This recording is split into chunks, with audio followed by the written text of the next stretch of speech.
It's so fun when you get that crackle or pop every single time you upshift and wind out the RPM. I can't get enough of it. But here we are back inside the Corvette C8R. It's been a little while. We've been going to tons of car launches and new reveals of vehicles, plus ordering our brand new Corvette Z06. I cannot wait for that vehicle. I know so many of you also agree. But, you know, again, being back inside the ultimate edition of the Stingray, I think the overall build, we went with it, getting the Accelerate yellow with this yellow stitched interior and the accents. It feels like a special car as soon as I got back inside of it. Let me roll up the windows a little bit. And what do I mean by that? Specifically, behind me, to my right on the speaker, there is a chassis number, similar to how Ford does it with their Shelby Mustangs or other exotic supercars, whereas every single vehicle to go down the assembly line, in the order that they're made, they will get a number. That being, it's kind of like your VIN number, but since this is a limited edition series, they take it further to help with valuation, and make the car feel even more exciting. You don't have build numbers with the all-new Corvette Z06, which is interesting to me because I thought they would go down that route again. The placement is perfect for the Z06 right here on the speaker. I can only think that they're not doing the build numbers again because they'll be making a good amount of them. I haven't gotten confirmation on this, but I believe the C8R is going to be the most rare Corvette they're making, minus like the Zora in the future if they do end up making that. Altogether 1,000 cars, and it's split up interestingly between the coupes and the convertibles. I'm told that there are less coupes than convertibles. The rarest version of the car is, guess what? The yellow coupe with the comp seats, and that's what we have, and build number 8. It blows my mind just thinking about it, which is why, again, getting inside it's a special car. And I'm on the fence about selling it, because if I sell it on one end of the spectrum, we can use all the money that I make from the car and put it into the new car coming in and a trailer to get us to tracks far away across the country. If I keep it, then it'll be a really epic garage collection. Please let me know your thoughts in the comment section down below. I'll be very excited. I'm very excited to hear what you have to say about it.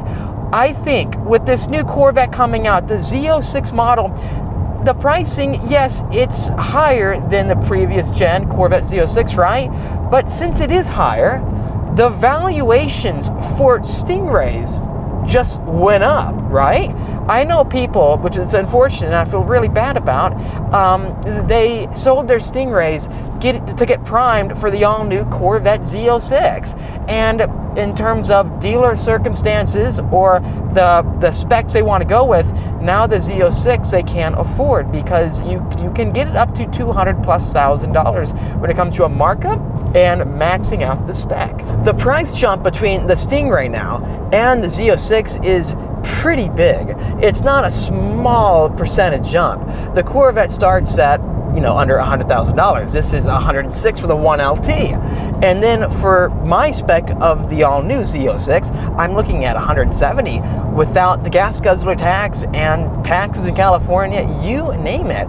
These cars are going to find very distinguishable places in terms of the model lineup. If they were very close neck and neck in terms of price, where you can cross-shop them, the values would probably go down for the standard Stingray or other variations.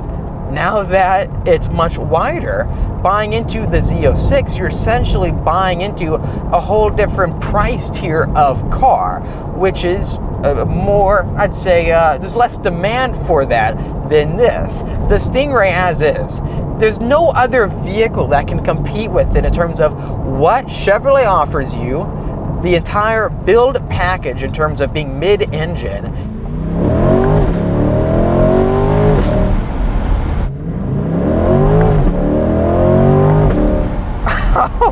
0 to 60 you can get in less than 3 seconds in this vehicle, and the Z06 is even faster, 2.6 Chevrolet says.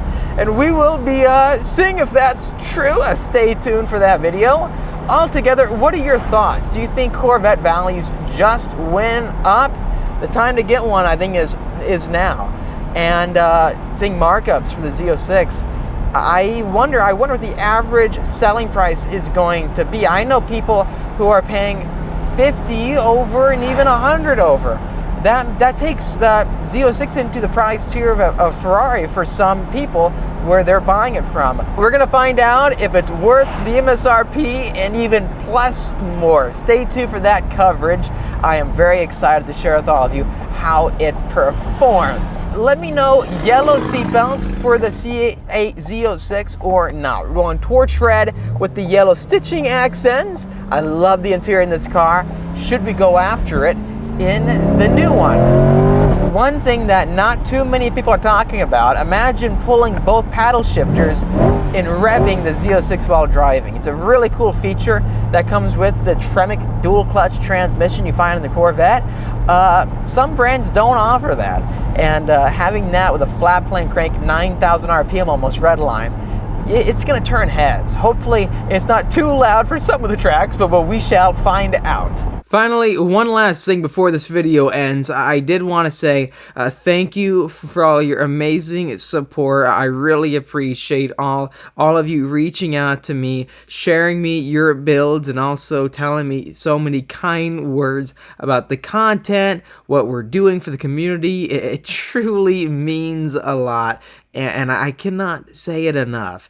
Really, get a chance to meet so many of you on a daily basis has changed my life, and I have a ton of very, very cool and especially grand ideas that I want to put forth in the coming months, and I'm going to keep all of you very updated. Make sure to follow us on Facebook and Instagram, where we'll be posting a lot more information of upcoming events that will be coming up or that we'll be going to with the vehicles, especially the new Corvette Z model. I want to give as many rides as possible. Stay tuned for all of that. My Instagram is speed_phenom, and also our Facebook is the same name. Also, make sure to check out phenomautos.com.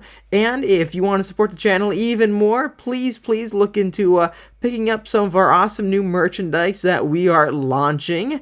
All proceeds go directly back into the production of new videos, whether that is buying new Cup 2 tires or going to the track to show off what this new performance car that all of us are very excited about will be like. It costs a lot of money to run a car YouTube channel, and I think that sometimes gets overlooked. Anyways, that is phenomautos.com. Thank you again.